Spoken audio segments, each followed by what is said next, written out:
نبی پاک صلی اللہ علیہ وسلم دنیا میں لوگوں کو عزتیں دینے کے لیے تشریف لائے۔ قرآن مجید نے کہا کہ اے محبوب اپنے غلاموں سے یہ فرما دو کہ قل ان کنتم تحبون اللہ، ان سے فرماؤ اگر یہ اللہ سے محبت کرنا چاہتے ہیں فاتبعونی، تو آپ کی پیروی کریں۔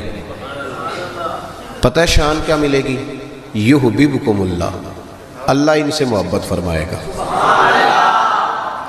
نبی پاک صلی اللہ علیہ وسلم کی ادھر دیکھیں میری طرف، ہم نے تقریروں کو نا، اب تقریریں کیونکہ رہ بھی ماشاءاللہ سبحان اللہ کے لیے گئی ہیں، کئی میری طرح کے لوگ کہتے ہیں مجھے مزہ نہیں آیا اونچا سبحان اللہ کہو، تو میں کہتا ہوں خدا کے بندے تیرے مزے کے لیے سبحان اللہ کہا تو ثواب ہی کوئی نہیں ہونا، کیونکہ اللہ کا ذکر جب تک اللہ کی رضا کے لیے نہ کیا جائے اس وقت تک اجر ہی نہیں ہوتا۔ تو تجھے نہ بھی مزہ آئے تو پھر بھی سبحان اللہ تب بھی کہنا جب اللہ کی رضا کے لیے ہو، اس لیے کہ عبادت الہی میں غیر کا تصور تو ثواب ضائع کرتا ہے، لیکن موج ہے نا۔ تو آپ تھوڑی دیر توجہ کریں، بچوں کو میں نے عرض کیا تھا کہ آپ اشارہ کریں گے تو بچے بیٹھ جائیں گے، غور کریں۔ اللہ فرماتا ہے محبوب جو تیری غلامی کرے گا وہ میرا محبوب بن جائے گا۔ نبی پاک صلی اللہ علیہ وسلم نے نا لوگوں کی عظمتیں بیان کی ہیں۔ انسان خوبی اور کمزوری کا مجموعہ ہوتا ہے، خوبی اور کمزوری دونوں چیزیں ہوتی ہیں۔ ہمیں بھی حضور نے حکم دیا، جامع ترمذی میں، نسائی میں، طبرانی میں، تینوں جگہ حضرت انس بن مالک کی حدیث موجود ہے۔ حضور نے فرمایا اذکروا محاسن موتاکم، جب تم میں سے کوئی فوت ہو جائے تو اس کی اچھی اچھی باتوں کا ذکر کیا کرو، اس کے محاسن بیان کرو۔ اب کسی صحابی نے یہاں یہ سوال نہیں اٹھایا کہ یا رسول اللہ بندے میں تو خوبی تھی کوئی نہیں، حضور نے یہاں مطلق کہا محاسن موتا، مرنے والے کی اچھی باتیں۔ اس کا معنی کیا ہے؟ اس کی شرح میں شارحین نے لکھا ہے کہ اللہ نے کوئی مسلمان ایسا پیدا ہی نہیں کیا جس میں کوئی خوبی نہ رکھی ہو۔ اب ایک حدیث اس پر بخاری کی سن لیں، نبی پاک علیہ السلام نے فرمایا اپنی بیوی سے بغض نہ رکھو، اپنی بیوی سے اگر تمہیں اس کی ایک عادت ناپسند ہے تو اس عادت پر غور کرو جو تمہیں پسند ہے۔ عورت اگرچہ ناقصات العقل ہوتی ہیں عورتیں، لیکن یہ نہیں ہو سکتا کہ ان میں خوبی کوئی نہ ہو، عورتوں میں خوبیاں بھی ہوتی ہیں۔ اپنے خاوند کے حق میں عورت کے اندر کچھ نہ کچھ خوبیاں بھی، بغض نہ رکھو۔ وجہ کیا ہے؟ وجہ یہ ہے کہ اللہ کے رسول علیہ السلام لوگوں کو عزت دینے آئے دنیا میں، میلاد عزت کا نام ہے، حضور عزت دینے آئے۔ ادھر دیکھو میری طرف، صحیح بخاری مسلم کی حدیث ہے، حضور نے فرمایا جس کے چہرے پہ داڑھی ہو سفید رنگ کی، بزرگ ناراض تو نہیں ہو جائیں گے داڑھی کی بات چھیڑنے سے؟ چلو ہو جائے جو پھر کیے، گالتے صحیح ہے نا۔ حضور نے فرمایا جس نے سفید داڑھی والے آدمی کی عزت کی، یہ بخاری مسلم ہے، فرمایا جس نے سفید داڑھی والے بزرگ کی عزت کی وہ سمجھے میں نے اپنے رب کی عزت کی ہے۔ اتنے بڑے لفظ بیان کر دیے۔ اور ترمذی شریف کے لفظ یوں ہیں، محبوب پاک علیہ الصلوۃ والسلام نے فرمایا جب سفید داڑھی والا بندہ قبر میں جاتا ہے، اللہ کرے نا ہمیں داڑھی کی توفیق بھی ملے، ہم نے تو قسم اٹھا لی ہے، کہتے ہیں جب تک نیک نہیں ہونا تب تک داڑھی نہیں رکھنی، تو میں کہتا ہوں تو یہ والی قسم اٹھانا جب تک نیک نہیں ہونا روٹی نہیں کھانی۔ تو نے داڑھی پہ قسم کھا لیا بھائی، حالانکہ بندہ داڑھی رکھ کے نیک ہو جاتا ہے، داڑھی رکھتا ہے تو نیکیاں، بہت سارے گناہوں سے بچتا ہے، اس کی داڑھی اسے بچاتی ہے۔ تو حضور عزت دینے آئے، نبی پاک علیہ السلام، عام مومن کی بات ہو رہی ہے، اس میں کوئی حد نہیں، مفتی ہو، پیر ہو، صوفی ہو، درویش ہو، عالم فاضل ہو، حافظ قاری ہو، عام مومن۔ فرمایا سفید داڑھی والا مومن جب قبر میں جاتا ہے تو رب کریم فرشتوں سے فرماتا ہے اسے عذاب نہ دینا، میرے محبوب کی سنت وہ بھی سفید لے کے آیا، مجھے حیات دیا، اسے عذاب دینا۔ انسانوں میں کمیاں بھی ہوتی ہیں، خوبیاں بھی ہوتی ہیں، لیکن آپ ادھر دیکھیں نبی پاک صلی اللہ علیہ وسلم نے کبھی کسی کی کمزوری کا ذکر نہیں فرمایا۔ ابو جہل شراب پیتا تھا، سارے زمانے کو پتہ ہے۔ قبیلہ بنو آراش کا ایک شخص اس زمانے میں نبی پاک کے پاس اس کی شکایت لے کے آیا جب اسلام پر غربت تھی۔ اس زمانے میں ابو جہل اس کا مال دبا گیا اور حضور نے لے کے دیا، وہ ایک تفصیل ہے چونکہ موضوع نہیں، ادھر نہیں جاتا، لیکن نبی پاک علیہ السلام نے کبھی یہ نہیں کہا کہ یہ ڈاکے مارتا ہے، حالانکہ وہ مارتا تھا، وہ غریبوں کا مال لوٹتا تھا، لیکن حضور علیہ السلام نے کبھی یہ بات ارشاد اس کو ہدایت کی بات کہی، اس کو درس دیا. ہمارے ہاں تبلیغ، حضور اس کو تبلیغ کرتے تھے، اس پر تنقید نہیں کرتے تھے. ہم کسی کو تبلیغ نہیں کرتے، اس پر تنقید کرتے.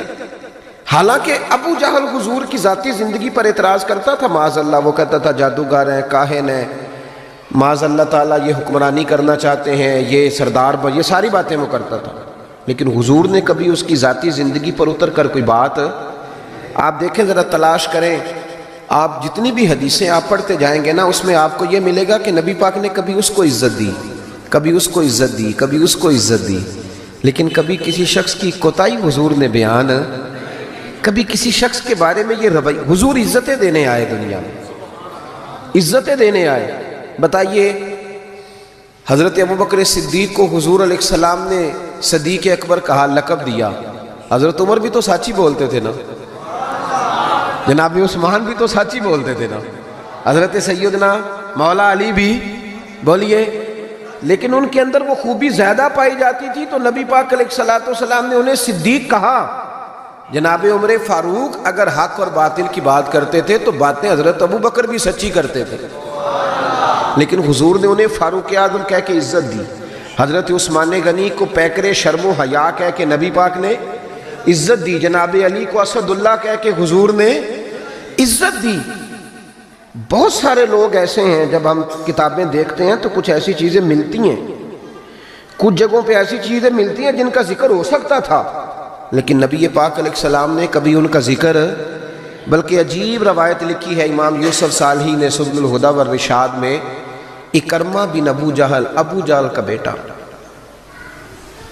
یہاں تو اللہ تعالیٰ خیر فرمائے، دادی کا ظلم نہیں لوگ بھولتے، پردادی کا. بیبیاں کہتی ہیں تہاڈی دادی جو کرتی تھی کدی تہانوں دساں نا. بھائی وہ تو اب چلی گئی بیچاری، اب تو کوئی فائدہ نہیں بتانے کا، بات ختم ہو گئی. ہم بھولنے کو تیار، بلکہ ہم یہ کرتے ہیں کہ پنچایت میں کبھی کسی چودھری کے پریشر پہ آ کے صلح کر لیتے ہیں، پر معافی نہیں دیتے. کرتے یہ ہیں کہ صلح کر لو، پھر جب کبھی میرے قابو آئے گا تو پھر دیکھ لیں گے اس کا کیا کرنا ہے. نبی پاک صلی اللہ علیہ وسلم کے ساتھ جو کچھ ابو جہل نے کیا، حضور نے اس کا ذکر فرمایا. فرمایا فرعون بھی بڑا ظالم تھا، پر یہ جو میرا فرعون ہے یہ اس سے بھی سخت ہے.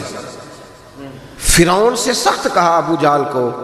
لیکن جب اکرمہ بن ابو جہل نے کہا نا میں کلمہ پڑھنا چاہتا ہوں، ناراض نہ ہونا، ہم عزت نہیں دے پا رہے. جو 99 خوبیاں ہیں لوگوں کی وہ چھپ جاتی ہیں، پر ایک خامی ساری دنیا دیکھتی ہے. یہ ہمارے اندر کی وہ کمزوری ہے جس نے ہمارے علماء اور مشائخ اور بزرگوں تک کو معاشرے کے اندر بدنام کر دیا ہے.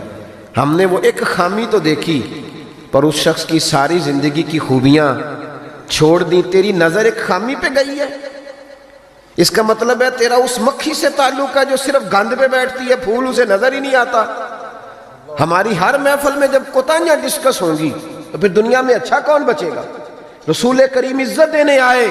سنو اور یاد رکھو، اکرمہ بن ابو جہل کے بیٹے کلمہ پڑھنے آ رہے ہیں. میرے کریم رسول حضرت ابو بکر صدیق فرماتے ہیں میں اس دن اتنا رویا کہ میری داڑھی آنسوؤں سے بھر گئی. نبی کریم فرمانے لگے بھائی مجھے خبر ملی ہے کہ اکرمہ کلمہ پڑھنے آ رہا ہے، آؤ ذرا سارے بیٹھو میری بات سنو، حضور حکم کریں. تو محبوب نے فرمایا کوئی اس کے سامنے اس کے باپ کو گالی نہ دے، کوئی اس کے باپ کو اس کے سامنے برا کہہ کے نہ پکارے. کوئی یہاں ایک اور بات بھی کرنی بڑی ضروری سمجھتا ہوں، جو پکا بے ایمان کافر تھا، بے ایمان، جب حضور نے منع کر دیا کہ اس کے بیٹے کو تکلیف ہوتی ہے، جس کا کفر نص قطعی سے ثابت ہے، ان الذین کفروا سواء علیہم انذرتہم ام لم تنذرہم لا یؤمنون. اس آیت کی تفسیر میں جہاں بھی آپ کھولیں گے پہلا نام ابو جہل کا ملے گا، جس پر نص آ گئی کہ اس کی قسمت میں کفر ہے. جب وہاں حضور نے فرمایا باپ کو کافر نہ کہنا، بیٹے کو تکلیف ہوگی، تو بتا جب تو حضرت عبداللہ اور سیدہ آمنہ کے بارے میں بات کرتا ہے تو حضور کے دل کو تکلیف نہیں ہوتی؟ شرم نہیں آتی لوگوں کو؟ حیا نہیں آتی؟ حضور کا دل دکھاتے. اور دیکھیں عبداللہ کا معنی اللہ کا بندہ ہے، اللہ. اور جو آمنہ نام ہے اس نام کا حسن تو دیکھیں، ہو درود تجھ پہ بھی آمنہ، اللہ، اور تیرے لال پر بھی سلام ہو. تو تھوڑا آپ بھی پہچانا کریں، جو تیری اماں کو برا کہے تو سلام نہیں لیتا، اور جو نبی پاک کی اماں کے بارے میں بات کہتا ہے تو کہتا ہے مولوی صاحب رال مل کے رہنا چاہیے. عجیب بات ہے نا تیری. اس بندے سے سلام لے لیں، اس سے گلا ملا لیں جس کے سینے میں نبی پاک کے والدین کے بارے میں بغض چھپا ہوا ہے، اس شخص سے سینہ ملائیں۔ تھوڑا سا سوچا کریں ہمارا کسی سے جائیداد کا کیا رٹا ہے۔ تو یاد رکھیں اکرمہ جب آ رہے تھے تو نبی کریم علیہ السلام نے فرمایا کوئی اسے اس کے باپ کو اس کے سامنے برا نہ کہے۔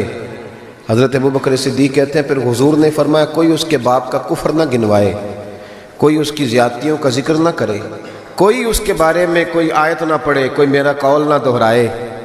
حضرت سیدنا ابوبکر صدیق فرماتے ہیں میں رونے لگا تو مجھ سے حضرت ابو دردہ کہنے لگے آپ کیوں رو رہے ہیں؟ تو میں نے کہا میں رو رہا ہوں محبوب کی رحمت للعالمین پہ کہ محبوب یہ کس کے استقبال کی تیاریاں کرا رہے ہو؟ اور ساری زندگی تکلیف دی کن کے استقبال؟ خدا را ساری۔ اب یقین کریں آپ بیٹھ جائیں کسی مجلس میں، ناراض نہ ہونا، علماء اور نیک لوگوں کی بات نہیں کرتا اپنی اور آپ کی کر رہا ہوں، ہم کسی محفل میں بیٹھ جائیں نا، ہم نے اب گناہوں کے نام بدل لیے ہیں۔ جھوٹ کا نام ہم نے بہانہ رکھا ہے، میں بہانہ کر چڑھیا سے، حالانکہ سچی بات کیا ہے؟ جھوٹ بولا۔ اور یہ غیبت کا نام ہم نے بدل کے گپ شپ رکھا ہے، تھوڑی دیر گپ شپ کریں۔ وہ گپ شپ کیا ہے؟ بڑے بڑے مذہبی لوگ میری طرح کے جبہ و دستار، وہ ساتھ والی اتنا اپنی جماعت کی تبلیغ کرنا ضروری نہیں سمجھتا جتنا ساتھ والی جماعت پہ تنقید کرنا ضروری سمجھتا۔ یوں لگ رہا جیسے مقابلہ چل رہا ہے مذہبی لوگوں کا آپس میں، ہر آنے والے کو اور ہر ملنے والے کو اور ہر جس آدمی کا نام ہے اس کی کوئی نہ کوئی کوتاہی تلاش کر کے رکھنا ہمارا وتیرہ بن گیا ہے۔ اس مزاج کو بدلنا پڑے گا، جب یہ مزاج بدلے گا تو معاشرے میں حسن پیدا ہوگا۔ میری طرح جو آدمی بھی تھوڑا سا ممبر پہ بیٹھنے لگتا ہے وہ کہتا ہے میں ہی دین کا کام کر رہا ہوں، جو جماعت بھی کام شروع کرتی ہے کہتے ہیں صرف ہم نے کیا۔ بھئی تم نے کیا تو تم سے پہلے غیر مسلم تھے سارے، تمہیں کیسے پتا چلا یہ دین ہے؟ تھوڑا تھوڑا نرمی پیدا کریں، رویوں کو ٹھنڈا کریں، اپنے ماحول کے اندر وہ حسن پیدا کریں۔ رسول پاک دنیا میں عزت دینے آئے۔ کنز الاموال کی حدیث سنیں، حضرت عائشہ صدیقہ رضی اللہ تعالیٰ عنہ حدیث کی راوی ہیں، کہتے ہیں میں بیٹھی تھی حضور کی بارگاہ میں، دوپہر کا وقت حضور کے کیلولا کا وقت ہوتا تھا، اس وقت صحابہ نہیں آتے تھے، حضور دوپہر کو تھوڑا آرام کرتے تھے۔ اب تو ہم بڑے بہادر ہیں نا، بالخصوص محفلوں کے لوگ بڑے بہادر ہیں، بڑے دلیر لوگ ہیں، 3 بجے سو کے بھی فجر جماعت سے پڑھ لیتے ہیں، یہ دلیری ہے نا جی۔ حالانکہ بڑا مشکل ہوتا ہے 1-2 بجے سو کے سویرے فجر کی نماز، لیکن میں دلیر سمجھتا ہوں کہ جو بندہ 2 بجے سوئے پھر فجر پڑھ لے، یہ اس کی دلیری ہے۔ یا پھر شب زندہ دار ہوتے ہوں گے، ساری رات جاگتے ہوں گے، یہی ہو سکتا ہے۔ نبی کریم علیہ السلام عشاء کے بعد سو جاتے تھے اور پسند کرتے تھے عشاء کے بعد سونا۔ فجر میں حضور تہجد کے وقت بیدار ہوتے تھے، اور تہجد پڑھنا حضور کی دائمہ اور متواترہ سنت ہے۔ دعا کرو میلاد کی محفلوں میں تہجد کے فضائل بھی بیان ہونے شروع ہو جائیں، آمین تو کہہ دو۔ یہ بھی نبی پاک کی سنت ہے، مٹھائی کھانا صرف حضور کی سنت نہیں، تہجد کی نماز دائمہ متواترہ سنت ہے نبی پاک علیہ السلام، ہمیشہ پڑھی نبی کریم نے۔ تو صبح جلدی اٹھ جاتے تھے۔ اب نیند کی وہ جو کمی انسانی طبیعت میں رہ جاتی ہے، اس کے لیے امت کے لیے اسوہ چھوڑنے کے لیے حضور دوپہر کو آرام کرتے تھے۔ حضرت عائشہ صدیقہ رضی اللہ تعالیٰ عنہ فرماتے ہیں اس وقت بالعموم صحابہ نہیں ملنے آیا کرتے۔ سمجھ آ رہی ہے میری باتوں کی؟ صحابہ اس وقت ملنے نہیں آتے تھے، ان کو پتا تھا یہ حضور کے آرام کا وقت ہے۔ کہتے ہیں ایک بوڑھی خاتون ایک دن آ گئی دوپہر کو، عام روٹین میں لوگ نہیں آتے تھے، وہ آئی، اس کے ہاتھ میں چھڑی تھی، لاٹھی پکڑی تھی، اس نے دروازے پہ دستک دی۔ جب میں نے پوچھا کون ہے تو وہ عورت بولی، توجہ کرنا بات پہ، حضور آرام کر رہے تھے، کہتے ہیں وہ عورت جب بولی نا، اللہ کے محبوب چارپائی پہ اٹھ کے بیٹھ گئے، اس کی آواز کانوں سے ٹکرائی، حضور اٹھ کے بیٹھ گئے۔ دروازہ کھولا، وہ خاتون اندر آئی تو بڑی دنیا آتی تھی، پر جس انداز میں نبی پاک نے اس کا استقبال کیا ایسا کم ہوتا تھا۔ حضور کھڑے ہو گئے، پھر محبوب پاک نے بٹھایا، پھر حضور علیہ السلام کی میں آنکھوں کا حسن اور روشنی دیکھ کے اندازہ کر رہی تھی کہ اس کے آنے سے حضور بڑے ہی زیادہ خوش ہیں، نبی پاک بڑے خوش ہیں۔ اللہ کے محبوب نے کھجوریں دیں، سرکہ دیا، دیر تک حضور ان کی باتیں سنتے رہے۔ حضرت عائشہ صدیقہ کہتی ہے محب ہو کے محبوب نے، کنز الاموال میں حدیث موجود ہے، محب ہو کے محبوب نے باتیں سنی، تسلی سے باتیں سنی، خوش ہو کے سنی۔ 2 قسم کے مہمان آتے ہیں نا، ایک مہمان فون کرتا ہے تو بندہ کہتا ہے میں کوئی نہیں گھر پھر کبھی آنا، اور ایک مہمان ایسا ہوتا ہے جسے بندہ کہتا ہے اتنی بھی جلدی کیا ہے، ذرا ٹھہر جائیے، تھوڑا رک جاؤ، چائے بن رہی ہے۔ کس میں ہوتی ہیں مہمانوں کی؟ کچھ مہمانوں سے دل لگا ہوتا ہے، دل کرتا ہے بیٹھے رہے، ذرا تھوڑا اور بیٹھے، یار تو نہ جایا کر، تو بیٹھا رہا کر۔ ہوتے ہیں کچھ لوگ۔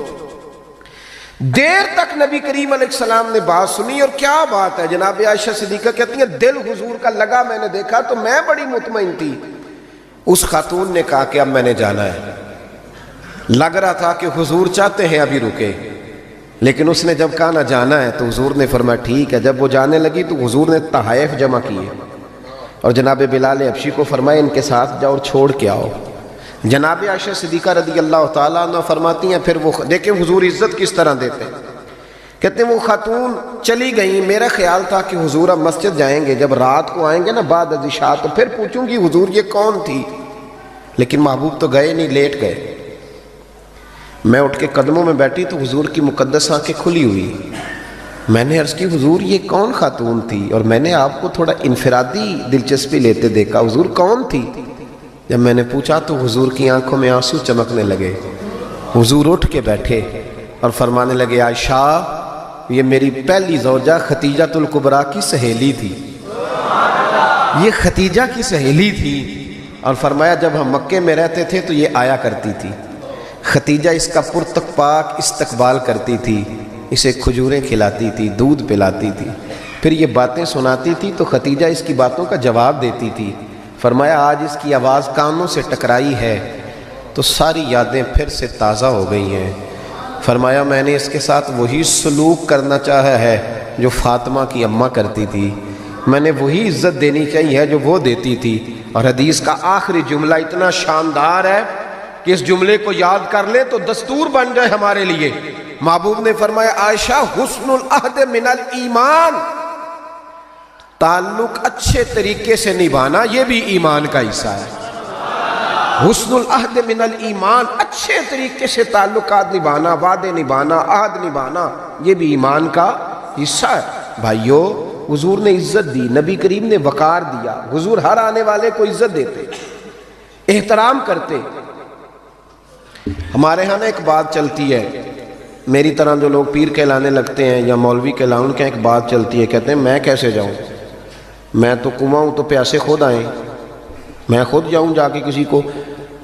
ہمارے ہاں بھی اشتہار چھپتے ہیں، دروازہ دستک دے کے کوئی دعوت نہیں دیتا کہ آج محفل ہے آ جانا، یہ رواج نہیں ہے ہمارا۔ حالانکہ اشتہار چھپانا تو بدعت ہے، چلو بدعت حسنہ کر لیں، یہ الگ بات ہے کہ اس والی بدعت پر مولوی کوئی نہیں بولے گا، چونکہ سب کے نام لکھے ہوتے ہیں نا، ان کے بھی لکھے ہوتے ہیں، لہذا اس بدعت کا ذکر نہیں کرتے۔ حالانکہ حضور کے زمانے میں اشتہار، صحیح بات کہہ رہا ہوں، اس کا نام نہیں لیں گے، چونکہ ان کا بھی موٹا کر کے لکھا ہوتا ہے نا اشتہار پہ نام، تو فائدہ ہے، اس کا ذکر نہیں کریں گے۔ اشتہار چھاپنا تو بدعت ہے، چلے بدعت حسنہ صحیح، دروازے پہ جا کے دین کا پیغام دینا یہ تو حضور کی سنت ہے، لیکن وہ شان میں کمی آتی ہے نا، وہ کیسے کو جائے؟ کہتے ہیں جی ہم جناب کنویں ہیں تو پیاسے خود آئیں، تو نبی پاک نے تو یہ فلسفہ نہیں بیان کیا، حضور تو طائف چلے گئے تھے، حضور تو تبوک چلے گئے تھے، نبی پاک سے بڑا کنواں بھی کوئی ہو سکتا ہے؟ اے ساقی تیری خیر تیرے میں کدے کی خیر، ایسی پلا کہ جس کا نشہ عمر بھر رہے، ایسا بھی کنواں کوئی ہو سکتا ہے؟ لیکن موج ہے نا ہماری، ہم ان باتوں میں اڑ گئے۔ اس کا نقصان یہ ہوا ہے کہ وہ جس کا شوق ہوتا ہے وہ تو آ جاتا ہے، لیکن سب کا شوق نہیں ہوتا، کچھ کا شوق بنانا بھی پڑتا ہے، اس کے دروازے پہ جانا بھی پڑتا ہے۔ تو نبی رحمت سید عالم صلی اللہ تعالی علیہ وآلہ وسلم لوگوں کو عزت دیتے، حضور وقار دیتے، آنے والے کا اکرام کرتے۔ حضرت ابوبکر صدیق رضی اللہ تعالیٰ عنہ فرماتے ہیں مجھے ایک بڑا دکھ تھا، میرے بچے بھی مسلمان تھے، پوتے بھی مسلمان تھے، نواسے بھی حضرت صدیق اکبر کے جناب عبداللہ ابن زبیر سے آبی ہوئے، نواسے تھے وہ۔ فرماتے ہیں کہ میری ساری نسل مسلمان تھی، دل کرتا تھا میرے ابا جی بھی کلمہ پڑھ جائیں۔ ان کا نام تھا ابو قحافہ، وہ کلمہ نہیں پڑھتے تھے اور آنکھوں سے نابینا تھے، اور باپ ہی ہوتا ہے نا۔ جس دن حضرت ابوبکر صدیق رضی اللہ تعالیٰ عنہ ہجرت کے وقت آئے ہیں نا، تو کہتے ہیں گھر کے اندر ایک چھوٹا سا گڑھا بنایا ہوا تھا، ٹویا، اس میں اشرفیاں دینار رکھتے تھے اور اوپر میں کوئی موٹا کپڑا ڈال دیتا تھا۔ فرماتے ہیں جس دن میں نکلنے لگا تو میرے پاس بہت زیادہ پیسے تھے، میں نے سارے نکال لیے اور چھوٹے چھوٹے روڑے ڈال دیے، اوپر میں نے اسی طرح بوریا ڈال دیا اور جناب اسماء سے کہا کہ ابا جی نے پوچھا نا کہ ابو بکر سارے پیسے تو نہیں لے گیا؟ دادے پوتیوں کے بھی بڑے سگے ہوتے ہیں نا، پوتریاں نے بھی کچھ چھڑے ہے کہ سارے لے گیا؟ پوچھا نا سارے تو نہیں لے گیا؟ تو تم چپ رہنا، وہ خود اٹھ کے جائیں گے نا تو اوپر ہاتھ لگائیں گے تو ان کو احساس ہوگا پیسے ادھر ہی ہے. یہ حکمت ہے. اتنا وہ خیال کرتے تھے لیکن کلمہ نہیں پڑھتے تھے. حضرت ابو بکر صدیق کہتے ہیں میرا بڑا دل کرتا تھا وہ کلمہ پڑھے. ایک دن وہ بول ہی پڑے ہجرت مدینہ کے بعد، کہنے لگے ابو بکر میں مان گیا ہوں تیرے رسول واقعی سچے، چل یار مجھے لے چل میں بھی مصطفیٰ کا کلمہ پڑھوں. حضرت ابو بکر فرماتے ہیں میری تو عید بن گئی کہ میرا تو گھر بن گیا نا.